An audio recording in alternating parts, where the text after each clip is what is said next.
Capítulo 2. 3 dias depois, numa expansão íntima com o boticário Crispim Soares, desvendou o alienista o mistério do seu coração.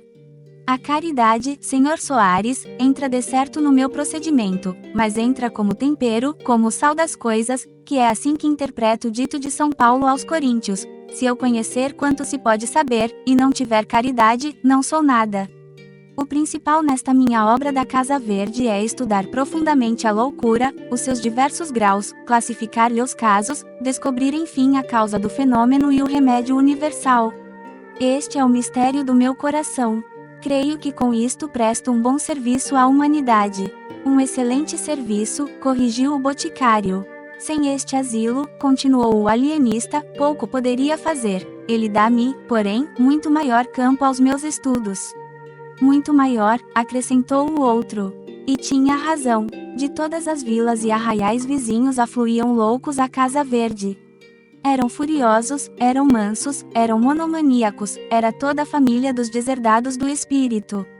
Ao cabo de 4 meses, a Casa Verde era uma povoação. Não bastaram os primeiros cubículos, mandou-se anexar uma galeria de mais 37. O padre Lopes confessou que não imaginara a existência de tantos doidos no mundo, e menos ainda o inexplicável de alguns casos.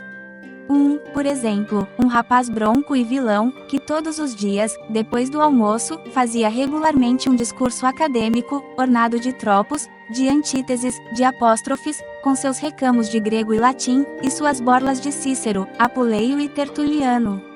O vigário não queria acabar de crer que um rapaz que ele vira, 3 meses antes, jogando peteca na rua.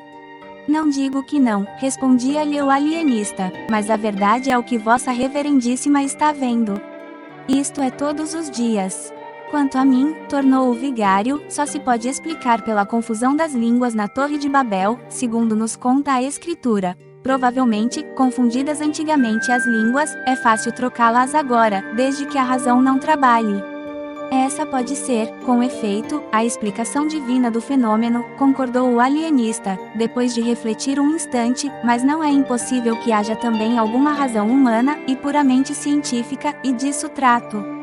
Vá que seja, e fico ansioso. Realmente, os loucos por amor eram 3 ou 4, mas só 2 espantavam pelo curioso do delírio. O primeiro, um falcão, rapaz de 25 anos, supunha-se estrela d'alva, abria os braços e alargava as pernas, para dar-lhe certa feição de raios, e ficava assim horas esquecidas a perguntar se o sol já tinha saído para ele recolher-se. O outro andava sempre, à roda das salas ou do pátio, ao longo dos corredores, à procura do fim do mundo. Era um desgraçado, a quem a mulher deixou por seguir um peralvilho. Mal descobrira a fuga, armou-se de uma garrucha, e saiu-lhes no encalço. Achou-os 2 horas depois, ao pé de uma lagoa, matou-os a ambos com os maiores requintes de crueldade. O ciúme satisfez-se, mas o vingado estava louco. E então começou aquela ânsia de ir ao fim do mundo à cata dos fugitivos. A mania das grandezas tinha exemplares notáveis. O mais notável era um pobre diabo, filho de um algibebe, que narrava às paredes, porque não olhava nunca para nenhuma pessoa, toda a sua genealogia, que era esta: Deus engendrou um ovo, o ovo engendrou a espada engendrou Davi, Davi engendrou a púrpura engendrou o duque engendrou o marquês engendrou o conde, que sou eu. Dava uma pancada na testa, um estalo com os dedos, e repetia 5, 6 vezes seguidas. Deus engendrou um ovo, o ovo, etc.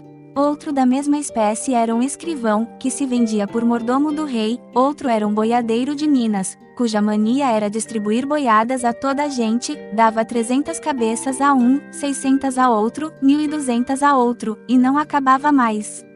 Não falo dos casos de monomania religiosa, apenas citarei um sujeito que, chamando-se João de Deus, dizia agora ser o Deus João, e prometia o reino dos céus a quem o adorasse, e as penas do inferno aos outros, e depois desse, o licenciado Garcia, que não dizia nada, porque imaginava que no dia em que chegasse a proferir uma só palavra, todas as estrelas se despegariam do céu e abrasariam a terra.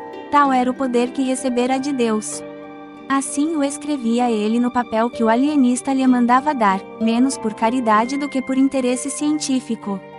Que, na verdade, a paciência do alienista era ainda mais extraordinária do que todas as manias hospedadas na Casa Verde, nada menos que assombrosa.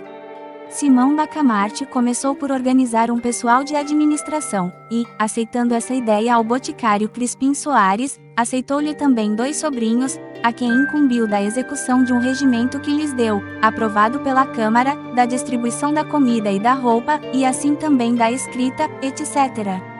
Era o melhor que podia fazer, para somente cuidar do seu ofício. A Casa Verde, disse ele ao vigário, é agora uma espécie de mundo, em que há o governo temporal e o governo espiritual. E o padre Lopes ria deste pio trocado, e acrescentava, com o único fim de dizer também uma chalaça, deixe estar, que hei de mandá-lo denunciar ao Papa. Uma vez desonerado da administração, o alienista procedeu a uma vasta classificação dos seus enfermos. Dividiu-os primeiramente em 2 classes principais, os furiosos e os mansos, daí passou a subclasses, monomanias, delírios, alucinações diversas. Isto feito, começou um estudo aturado e contínuo, analisava os hábitos de cada louco, as horas de acesso, as aversões, as simpatias, as palavras, os gestos, as tendências, inquiria da vida dos enfermos, profissão, costumes, circunstâncias da revelação mórbida, acidentes da infância e da mocidade, doenças de outra espécie, antecedentes na família, uma devassa, enfim, como a não faria o mais atilado corregedor. E cada dia notava uma observação nova, uma descoberta interessante, um fenômeno extraordinário. Ao mesmo tempo estudava o melhor regime, as substâncias medicamentosas, os meios curativos e os meios paliativos, não só os que vinham nos seus amados árabes, como os que ele mesmo descobria, à força de sagacidade e paciência. Ora, todo esse trabalho levava-lhe o melhor e o mais do tempo. Mal dormia e mal comia, e, ainda comendo, era como se trabalhasse, porque ora interrogava um texto antigo, ora ruminava uma questão, e ia muitas vezes de um cabo a outro do jantar sem dizer uma só palavra a Dona Evarista. Obrigado por assistir o vídeo. Se está gostando desse audiolivro, não esqueça de se inscrever no canal, deixar o gostei nesse vídeo e ativar o sininho para não perder os próximos capítulos. Também compartilhe com alguém que vai gostar dessa história. Clique aqui para escutar o próximo.